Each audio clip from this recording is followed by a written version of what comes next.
Snow White by the Brothers Grimm. It was the middle of winter, and the snowflakes were falling like feathers from the sky, and a queen sat at her window, working, and her embroidery frame was of ebony, and as she worked, gazing at times out on the snow, she pricked her finger, and there fell from it 3 drops of blood on the snow. And when she saw how bright and red it looked, she said to herself, "Oh, that I had a child as white as snow, as red as blood, and as black as the wood of the embroidery frame." Not very long after she had a daughter, with a skin as white as snow, lips as red as blood, and hair as black as ebony, and she was named Snow White. And when she was born, the queen died. After a year had gone by, the king took another wife, a beautiful woman, but proud and overbearing, and she could not bear to be surpassed in beauty by anyone. She had a magic looking-glass, and she used to stand before it and look in it, and say, "Looking-glass upon the wall, who is fairest of us all?" And the looking-glass would answer, "You are fairest of them all." And she was contented, for she knew that the looking-glass spoke the truth. Now Snow White was growing prettier and prettier, and when she was 7 years old she was as beautiful as day, far more so than the queen herself. So one day when the queen went to her mirror and said, "Looking-glass upon the wall, who is fairest of us all?"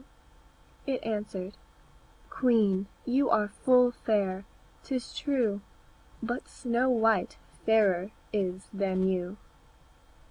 This gave the queen a great shock, and she became yellow and green with envy, and from that hour her heart turned against Snow White, and she hated her, and envy and pride like ill weeds grew in her heart higher every day, till she had no peace day or night. At last she sent for a huntsman, and said, "Take the child out into the woods, so that I may set eyes on her no more. You must put her to death, and bring me her heart for a token." The huntsman consented, and led her away, but when he drew his cutlass to pierce Snow White's innocent heart, she began to weep, and to say, "Oh, dear huntsman, do not take my life. I will go away into the wild wood, and never come home again." And as she was so lovely, the huntsman had pity on her, and said, "Away with you, poor child," for he thought the wild animals would be sure to devour her, and it was as if a stone had been rolled away from his heart when he spared to put her to death. Just at that moment a young wild boar came running by, so he caught and killed it, and taking out its heart he brought it to the queen for a token. And it was salted and cooked, and the wicked woman ate it up, thinking that there was an end of Snow White. Now when the poor child found herself quite alone in the wild woods, she felt full of terror, even of the very leaves on the trees, and she did not know what to do for fright. Then she began to run over the sharp stones and through the thorn bushes, and the wild beasts after her, but they did her no harm. She ran as long as her feet would carry her, and when the evening drew near she came to a little house, and she went inside to rest. Everything there was very small, but as pretty and clean as possible. There stood the little table ready laid, and covered with a white cloth, and 7 little plates, and 7 knives and forks and drinking cups. By the wall stood 7 little beds, side by side, covered with clean white quilts. Snow White, being very hungry and thirsty, ate from each plate a little porridge and bread, and drank out of each little cup a drop of wine, so as not to finish up one portion alone. After that she felt so tired that she lay down on one of the beds, but it did not seem to suit her. One was too long, another too short, but at last the 7th was quite right, so she lay down upon it, committed herself to heaven, and fell asleep. When it was quite dark, the masters of the house came home. They were 7 dwarfs, whose occupation was to dig underground among the mountains. When they had lighted their 7 candles, and it was quite light in the little house, they saw that some one must have been in, as everything was not in the same order in which they left it. The first said, "Who has been sitting in my little chair?" The second said, "Who has been eating from my little plate?" The third said, "Who has been taking my little loaf?"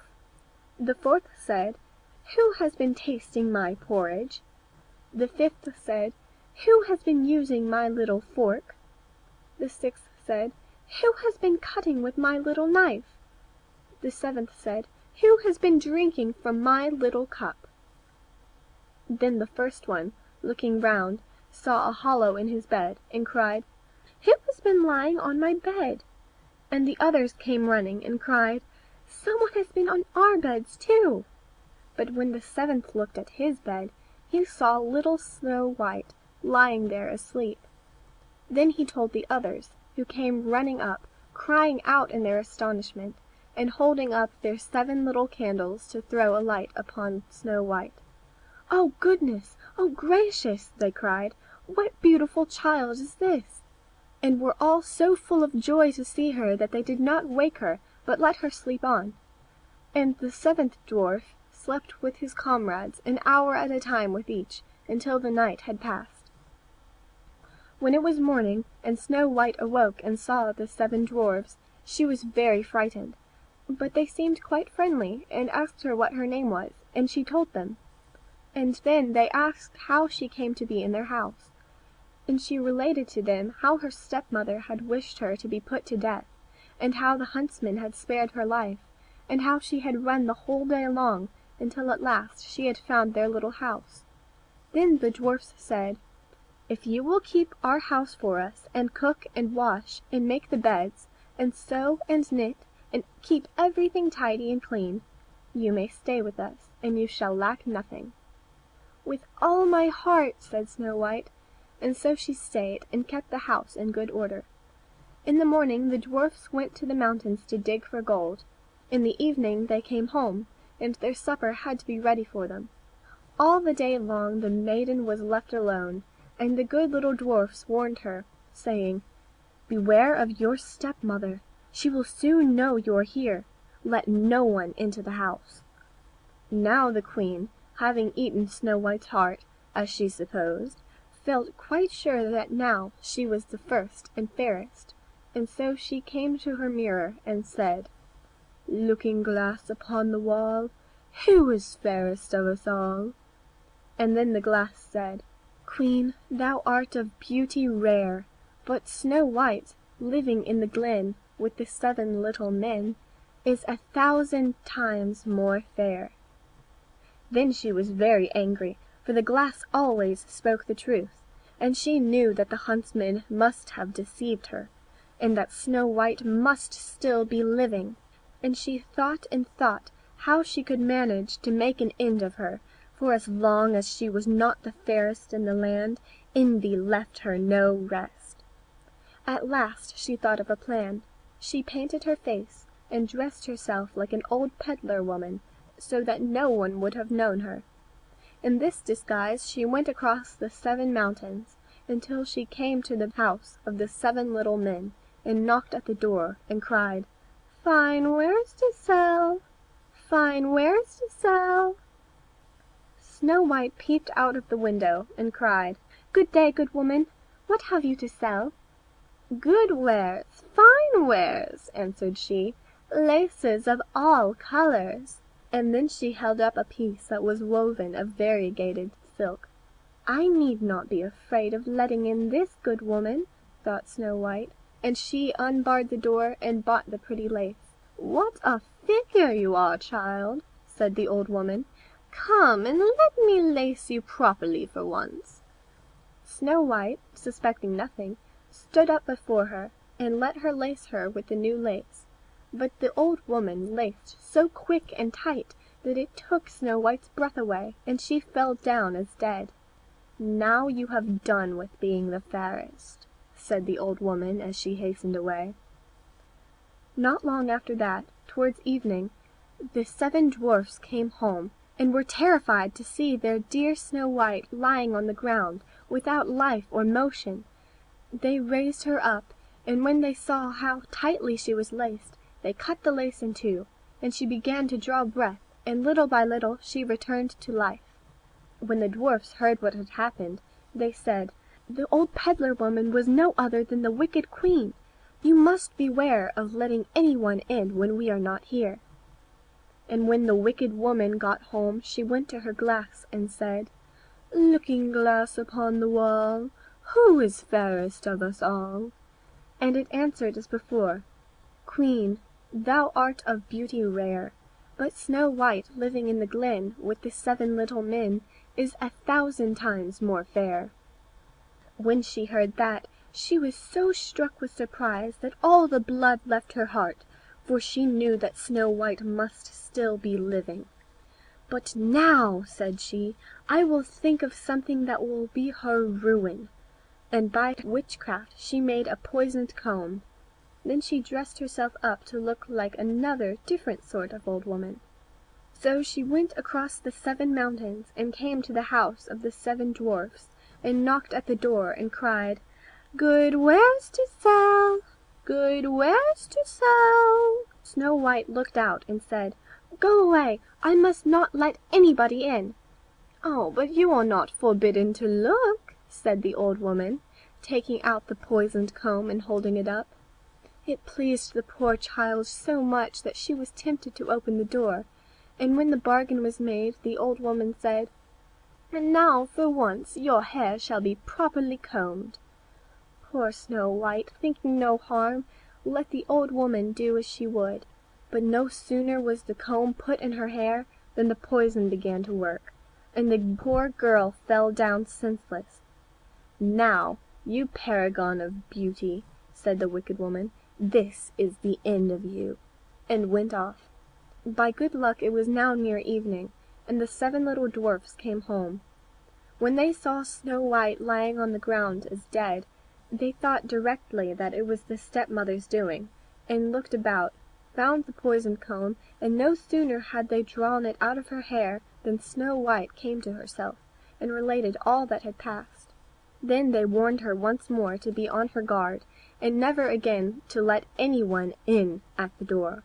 And the queen went home, and stood before the looking-glass, and said, "Looking glass upon the wall, who is fairest of us all?" And the looking-glass answered as before, "Queen, thou art of beauty rare, but Snow White living in the glen with the 7 little men is 1,000 times more fair." When she heard the looking-glass speak thus, she trembled and shook with anger. "Snow White shall die," cried she, "though it should cost me my own life." And then she went to a secret lonely chamber where no one was likely to come, and there she made a poisonous apple. It was beautiful to look at, being white with red cheeks, so that anyone who should see it must long for it, but whoever ate even a little bit of it must die. When the apple was ready, she painted her face and clothed herself like a peasant woman, and went across the 7 mountains to where the 7 dwarfs lived. And when she knocked at the door, Snow White put her head out of the window and said, "I dare not let anybody in. The 7 dwarfs told me not to." "All right," answered the woman.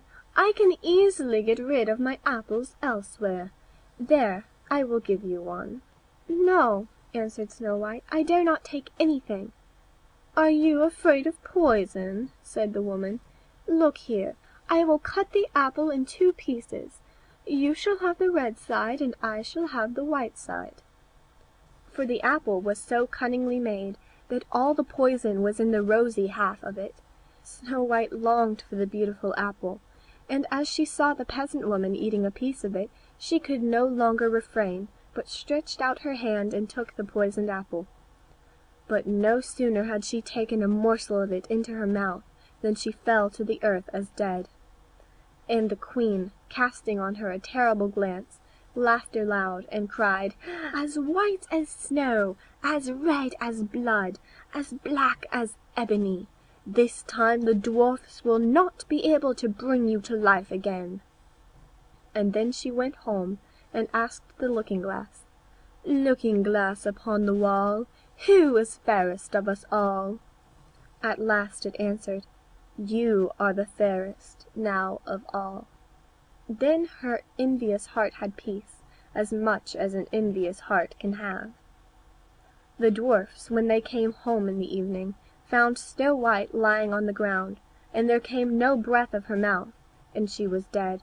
They lifted her up, thought if anything poisonous was to be found, cut her laces, combed her hair, washed her with water and wine, but all was of no avail. The poor child was dead, and remained dead.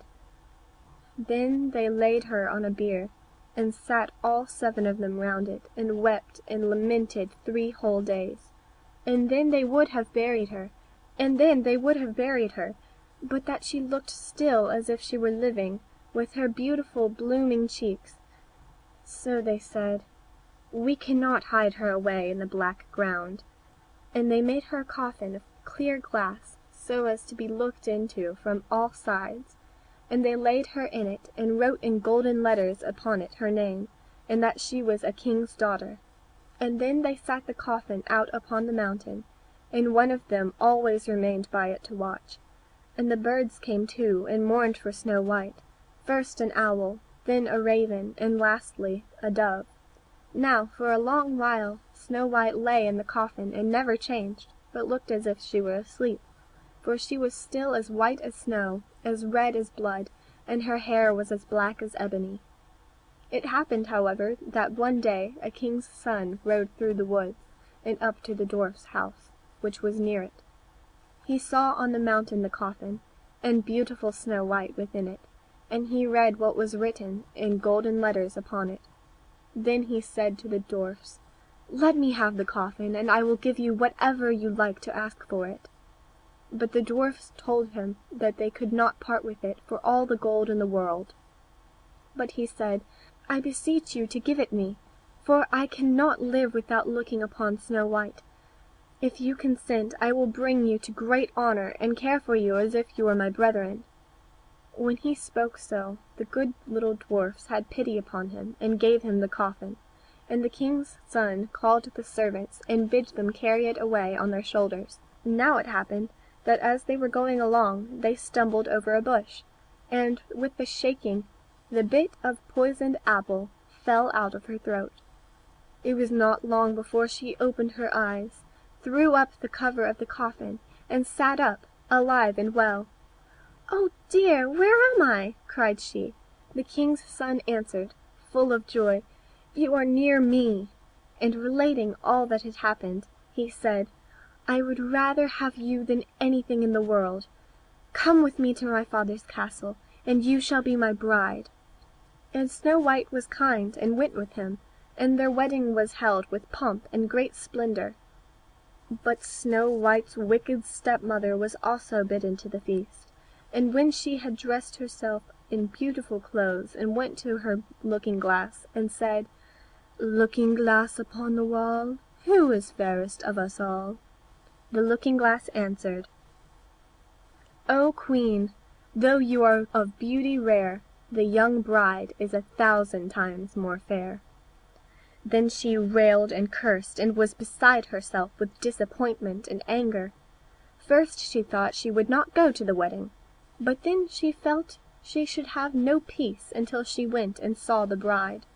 And when she saw her, she knew her for Snow White, and could not stir from the place for anger and terror. For they had ready red-hot iron shoes, in which she had to dance until she fell down dead. End of Snow White. Recording by Savannah Harold.